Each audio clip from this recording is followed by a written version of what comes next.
కేంద్ర మంత్రి కిషన్ రెడ్డి మీడియాతో మాట్లాడుతున్నారు. ఇప్పుడు లైవ్ చూద్దాం. కేసీఆర్ తిట్టినా తెలంగాణకి ఏమీ ఒరగదనే విషయం ఈరోజు తెలంగాణ ప్రజలకు తెలుసు.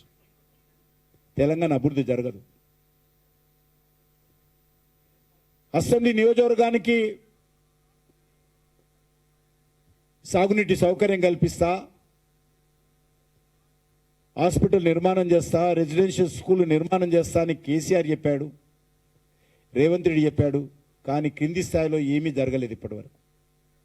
ఈరోజు అనేక రకాల ఈరోజు హైదరాబాదులో బస్తీ దవాఖానాలు ఉన్నాయంటే కేంద్ర ప్రభుత్వం ఇచ్చే నిధులతోటి జరుగుతూ ఉన్నాయి. ఈరోజు గ్రామ పంచాయతీలో ₹1 అయినా సరే పారిశుద్ధ కార్మికులకు వీధి లైట్లకు ఖర్చు పెడతా ఉన్నారంటే కేంద్ర ప్రభుత్వం ఇచ్చిన డబ్బులతోటే. ఈరోజు పేద ప్రజలకు బియ్యం అందుతూ ఉన్నాయంటే కనీసం తినడానికి తిండైనా అది నరేంద్ర మోడీ గారి ప్రభుత్వం కారణంగానే.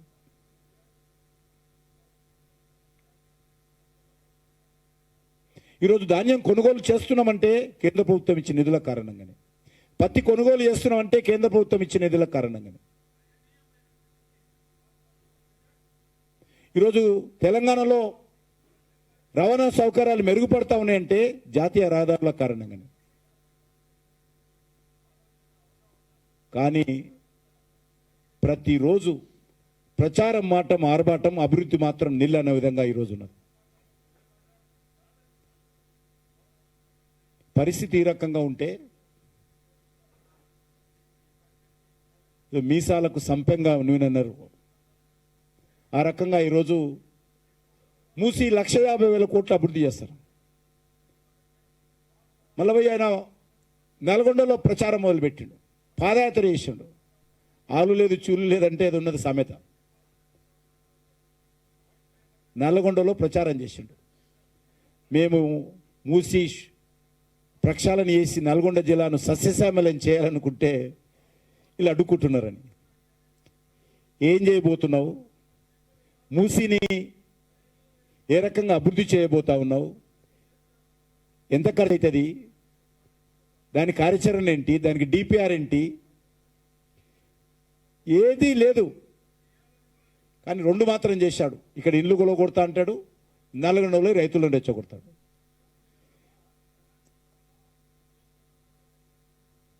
భారతీయ జనతా పార్టీ మూసి ప్రక్షాళనకు వ్యతిరేకం కాదు. ఇప్పుడు కేసీఆర్ చెప్పిండు, ట్యాంక్ బండ్ అంతా కూడా ప్రక్షాళన చేస్తా, కొబ్బరి నీళ్ళు వస్తా, అందరూ వచ్చి నీళ్లు తాగాలన్నాడు. ట్యాంక్ బండ్ ఒక తాగునీటి కేంద్రంగా మారుస్తా అన్నాడు. ఆయన మాటలు ఎవడు తాగితే చమలి బతికి ఇంటికి కూడాడు. ఆయన చేస్తానే ఆయన వేయండు. ఈయన కొత్తపల్లి వెతుకుడు, నేను చేస్తా అని నల్గొండ దాకా చెప్తున్నాడు. ఎవరు ఆయన కడుతుంటే ఎవరు అడ్డుకున్నారట, బుల్డోజర్లను దొక్కిస్తా. నీ ఇష్టమా? ఇదేనా ఒక ముఖ్యమంత్రి మాట్లాడేటువంటి వేరం? తొక్కించి మీరు రాజ్యం చేస్తారా? ఇక్కడ ప్రజాస్వామ్యం లేదా? ఇక్కడ ప్రజలు లేరా? సిస్టమ్ ఉండదా?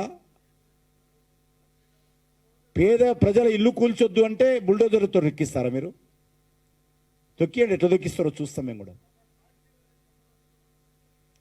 డాక్టర్ బాబాసాహెబ్ అంబేద్కర్ రాజ్యాంగం ఉంది మాకు. మీరు ఖాళీ రాజ్యాంగం పట్టుకొని పుస్తకం పట్టుకొని తిరుగుతారు, ఒక్కరోజు కూడా చదవలే. కానీ మాకు అనేక రకాల హక్కులు ఉన్నాయి. ఈరోజు మూసి ప్రక్షాళనకు మేము వ్యతిరేకం కాదు. మూసి ప్రక్షాళన జరగాలి.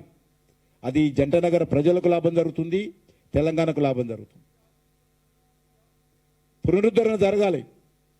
కానీ పేదల ఇల్లు కులగొట్టకుండానే చెయ్యవచ్చు. ఏదైనా ఒక ప్రభుత్వం మీకు తెలుసు, మేము మంచి చేసి మంచి పేరు తెచ్చుకోవాలనుకుంటాం, పేదలకు ఇల్లు కట్టాలనుకుంటాం, గవర్నమెంట్ స్కూళ్ళు నిర్మాణం చేయాలనుకుంటాం, మంచి రోడ్లు వేయాలనుకుంటాం, మంచి హాస్పిటల్ కట్టాలనుకుంటాం, హాస్టల్ నిర్మాణం చేయాలనుకుంటాం. ఆ రకంగా మంచి పేరు తెచ్చుకోవాలనుకుంటాం. కానీ రేవంత్ రెడ్డి గారు కూల్చడంతో, పేదల ఇల్లు కూల్చడంతో మంచి పేరు తెచ్చుకోవాలనుకుంటున్నాం.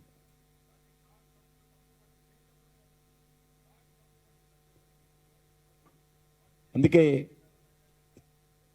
మూసి మీద బుల్డోజర్లతో తొక్కియడైతే మేము చావడానికి సిద్ధంగా ఉన్నాం.